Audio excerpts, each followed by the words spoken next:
Көз алдыңызға келтірің. Сіз ресторан столына отырдыңыз, һәм бірден столыңызда кішкене шамаменен 6 сантиметр болған француз аспазы пайда болды.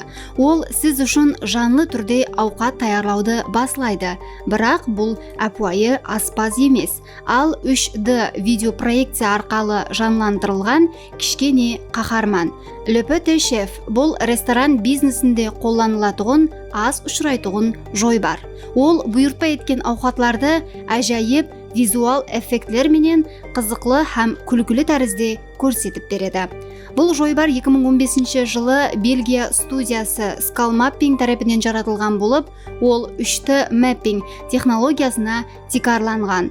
Шаудың дауам ету уақыты шамаменен 2,5 минут болып, оны жарату үшін бірнеше хапте дауамында көп минет талап етіледі. Le Petit Chef дүния бойлап 50-ден астам ресторанларда көрсетілген. Соның ішінде Дубай, Париж, Токио, Лондон, Москва һәм басқа қалалар. Бұл жойбар ресторанларда әлбетте қаридарларды қызықтырады.